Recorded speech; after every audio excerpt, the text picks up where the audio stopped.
The morning of my daughter's 10th birthday started not with a bang, but with a hush, the kind of deliberate, crafted silence that takes effort to maintain. It was the way I had planned it, the only way I knew how to survive these days without the sharp edges of my past slicing through the present. The kitchen smelled of butter and batter, a warm, vanilla-scented cloud that hung low over the stove. I was making pancakes, shaping them into stars because for a 10-year-old, magic is still something tangible, something you can hold in your hands and taste with syrup.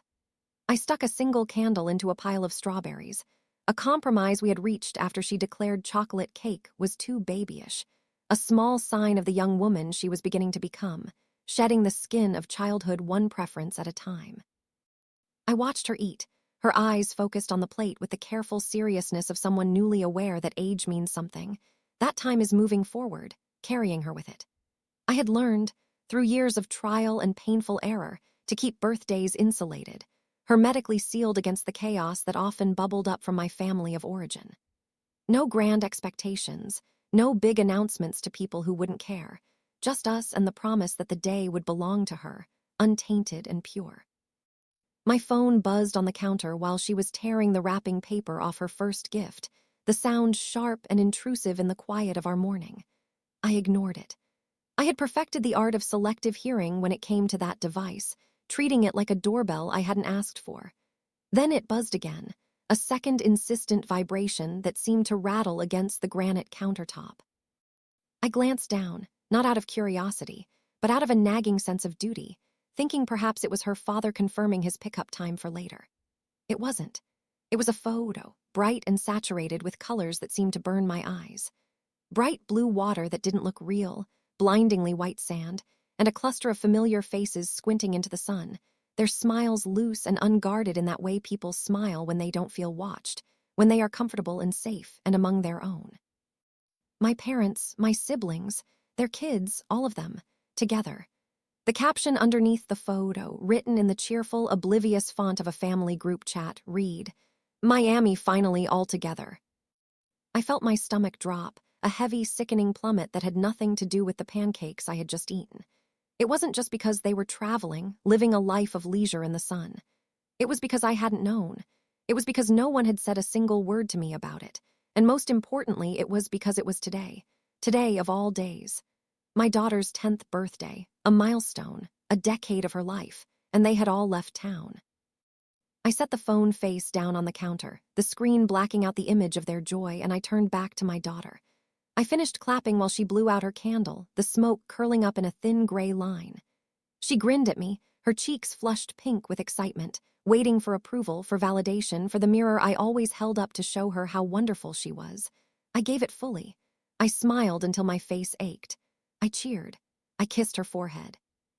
Whatever was happening elsewhere, whatever betrayal was unfolding on a beach 3,000 miles away, didn't get to touch this moment. I wouldn't let it. I had built a fortress around her, and I would stand at the gate with a sword if I had to. Later, while she played in her room with the door half closed, the sounds of her imaginary world drifting down the hallway, I picked the phone back up. My hands were steady, but my heart was hammering a frantic rhythm against my ribs. I scrolled. The timeline was a cascade of exclusion. More photos, poolside drinks with little umbrellas, matching hats that looked ridiculous but spoke of planning, of coordination. A comment from my aunt underneath a group selfie. "Wish you could have made it." That was the moment the cold wash of disbelief gave way to the hot, sharp clarity of recognition. This wasn't a scheduling mistake. This wasn't an oversight. It was a continuation. It was a pattern. I typed a comment before I could overthink it, before the years of conditioning could kick in and tell me to be quiet, to be small, to be convenient. Not angry, not sarcastic, just plain text on a white background. "So, you all left town today." I stared at the screen, waiting. The silence of the house pressed in on me. My chest tightened the way it always did when I named something out loud, when I dared to acknowledge the elephant in the room. The reply came from my dad within minutes, a notification that lit up my screen like a warning flare. Didn't feel like babysitting a problem child. There it was. The old title, dusty from years of use but just as sharp, dusted off and deployed casually as if it were a shared joke everyone understood, a funny family anecdote. But I didn't laugh. I sat down at the kitchen table. The chair felt too hard against my back. My hands were steady, which surprised me. I wasn't spiraling. I wasn't crying. I wasn't crumbling. I felt something colder and clearer. I thought of all the times I had swallowed that label, washing it down with silence and compliance. How it had followed me from childhood into adulthood, reshaped to fit whatever boundary I dared to set. Problem child meant I asked questions they didn't want to answer. Problem child meant I didn't smooth things over fast enough when they caused a scene. Problem child meant I expected reciprocity, or basic decency, or a phone call on my daughter's birthday. My daughter laughed from her room, a bright, unself-conscious sound that seemed to cut through the toxicity in the air. The contrast sharpened everything, the joy of her innocence against the ugliness of their judgment. I didn't want her inheriting this dynamic. I didn't want her learning that love was conditional and silence was safer, that she had to be easy to be worthy of presence. I typed my response slowly, my thumbs heavy on the glass.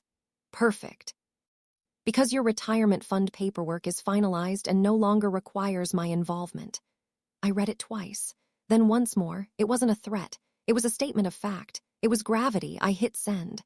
The comment thread went quiet. The typing bubbles appeared, disappeared, and appeared again. I knew exactly what that silence meant. Confusion first, a scrambling to understand. Then panic. Because unlike the emotional labor I had provided for years, the calls returned, the crisis management, the late-night therapy sessions over their minor disputes, the tempers temporarily overseen, this was concrete. This was numbers on a page. This was their future. After my mom retired early, I had been the one helping manage their accounts. Not because I was asked nicely, not because they appreciated it, but because it was assumed. I was the responsible one. I was good with details. I liked structure. I had spent years organizing their financial chaos, optimizing their portfolios, ensuring their retirement was secure, all while they treated me like a volatile substance that needed to be handled with caution or avoided entirely. When I tried to step back before, citing burnout and the unfairness of the dynamic, I was told I was overreacting, being dramatic, being the problem child yet again. This time I hadn't argued. I hadn't explained. I had acted. I had already spoken to their financial advisor. I had already signed the documents. I had already transferred the power of attorney to a third-party manager who would charge them fees they hadn't anticipated and offer them no familial discount. My phone buzzed. A private message from my mom. What does that mean? I didn't answer immediately. I walked down the hall and checked on my daughter. She was lining up her gifts in order of importance, narrating her logic to no one in particular, creating a world where things made sense. I sat on the edge of the bed and listened until my breathing slowed, until the rage receded into a calm resolve. When I went back to the kitchen, there were 3 missed calls on my screen. I answered the 4th. The air in the room seemed to still. "You embarrassed your father," my mom said without a hello, her voice tight and clipped. "I protected myself," I replied. There was a pause, a static silence that stretched across the miles. "It was a joke," she said, her tone shifting, defensive. "It wasn't," I said.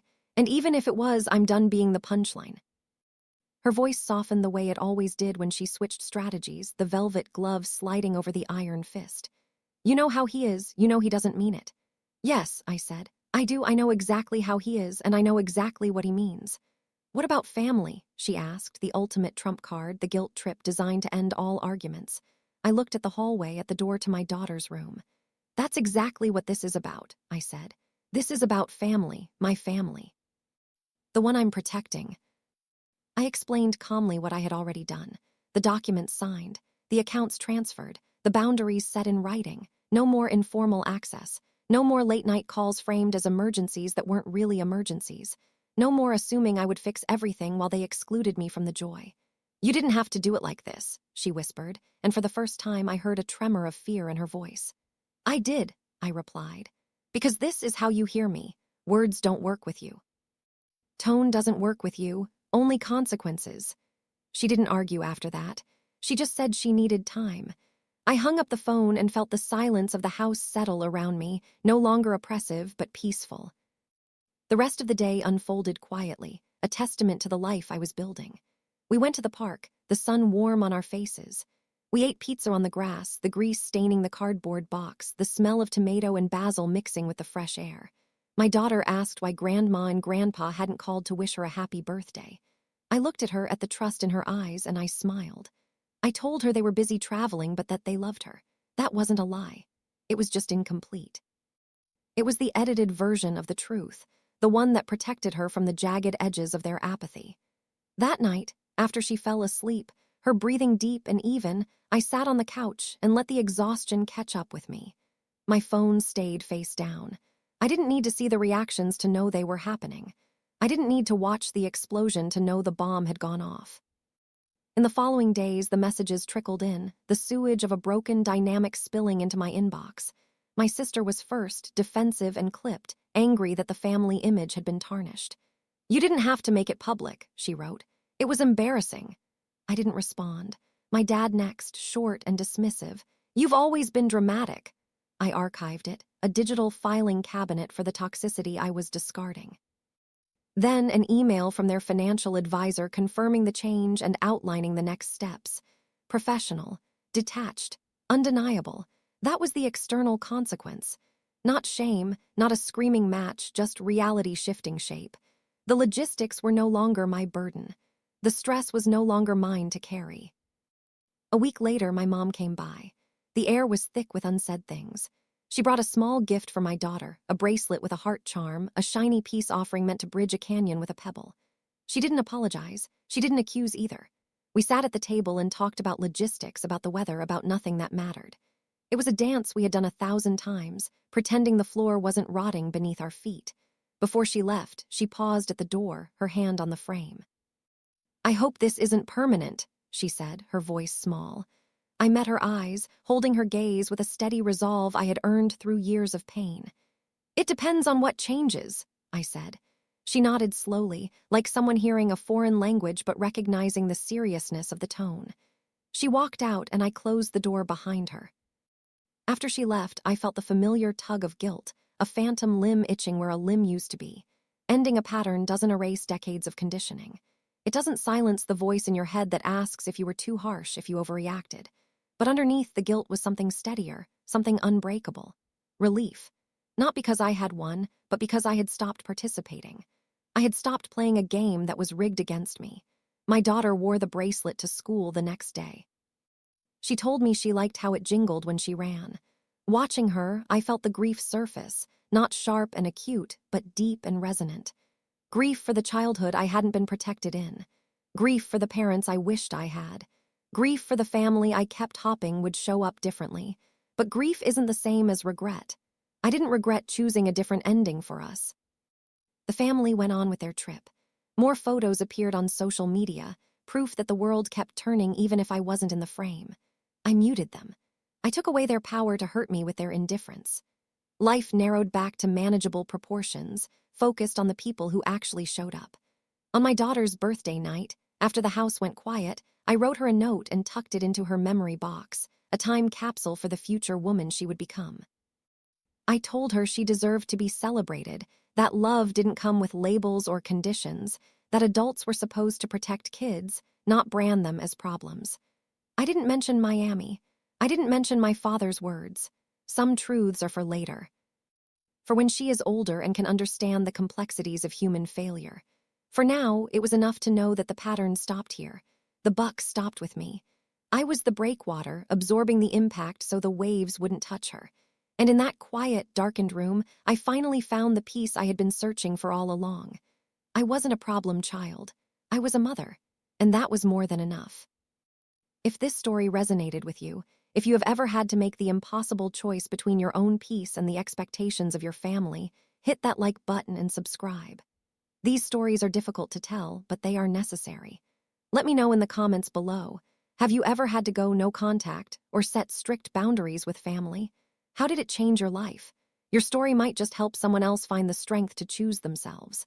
Thank you for listening.